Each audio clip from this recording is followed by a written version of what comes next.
Caught me by surprise. Hey, it's me, Steve. You know what that means? Stories with Steve time. Of course. And you know, we like to start our stories off with a little mindfulness. Start our time together. Breathing in, breathe out. Have a little mindfulness. Be present. So we're here, not somewhere else thinking about other things. So we like to do this with our mindfulness bell. We're going to ring the bell. Breathe in, breathe out, just while we hear the bell. It won't be long at all. Here we go, everybody.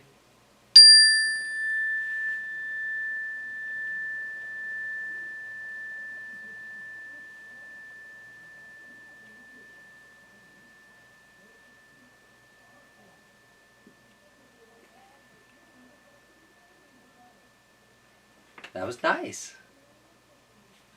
Kind of clears our mind, lets us all be here together.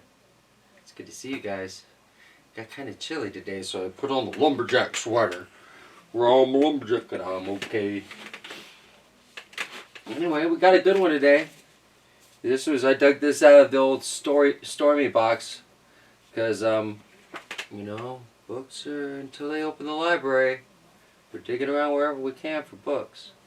Hopefully they'll open those libraries pretty soon here and we can get some new books to read. Because you know what?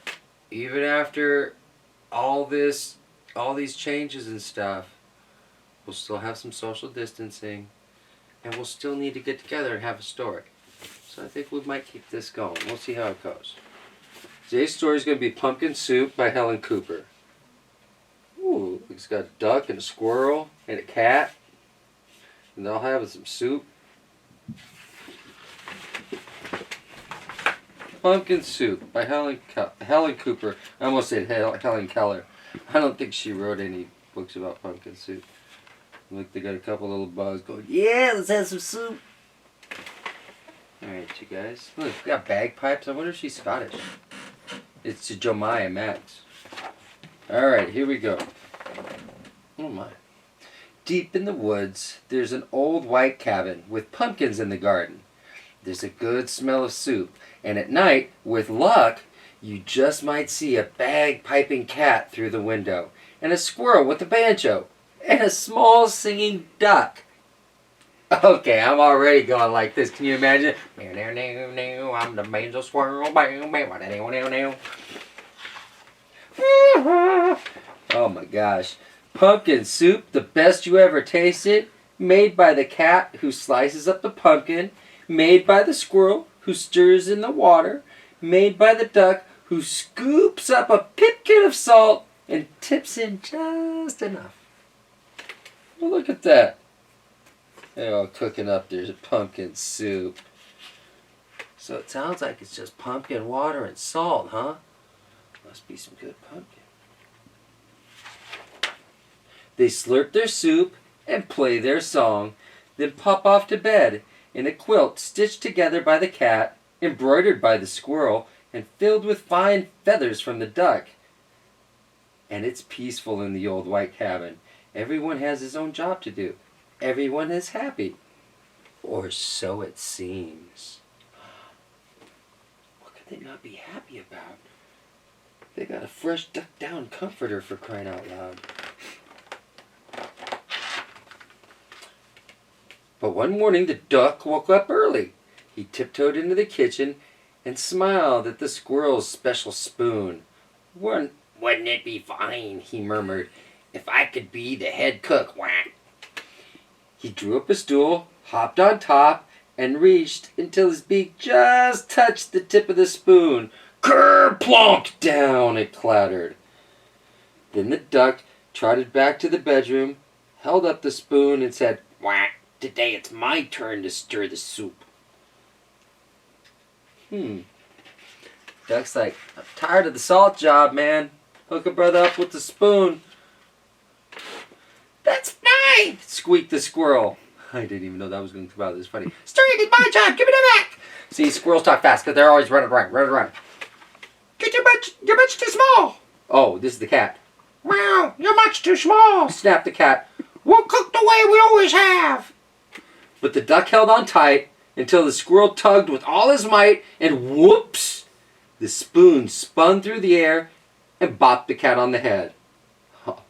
Then there was trouble, a horrible squabble, a row, a racket, a rumpus in the old white cabin.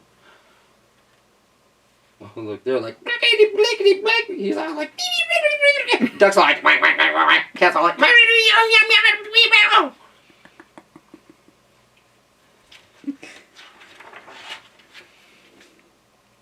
it looks like an egg. What? I'm not done here. Wailed the duck. You never let me help with anything. And he packed up a wheelbarrow, put on his hat, and waddled away. Meow, you'll be back, stormed the cat, after we've cleaned up.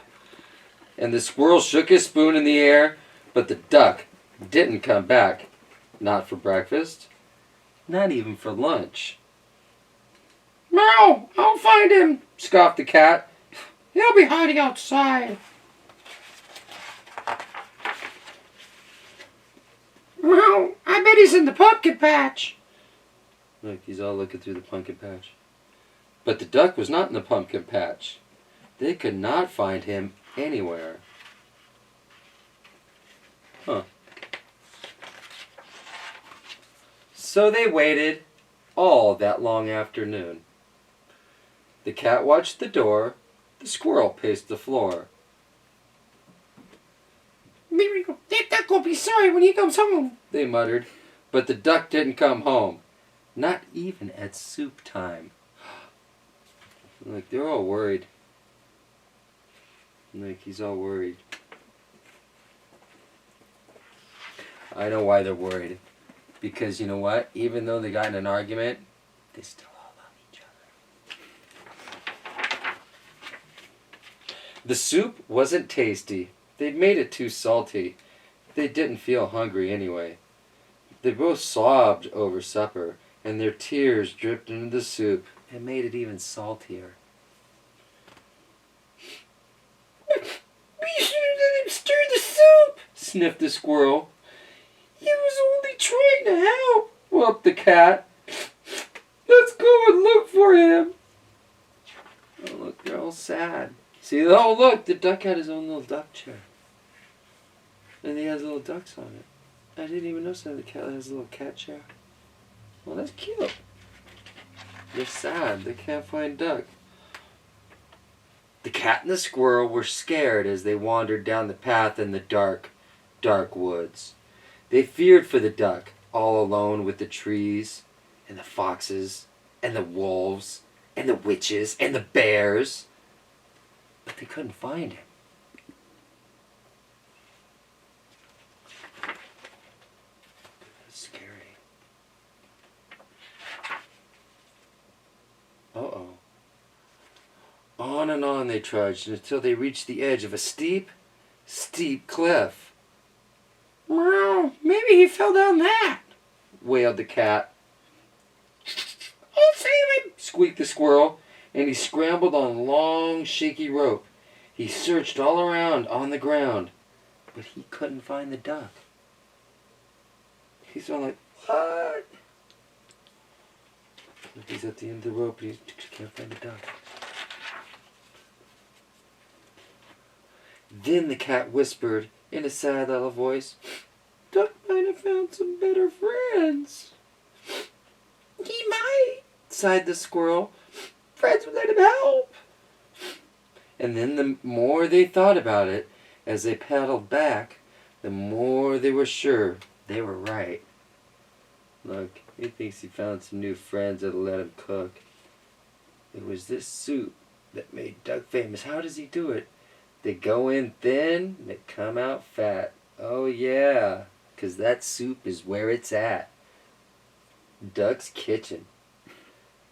See, their imagination's going crazy. Like, he would have had time to build a kitchen in a day.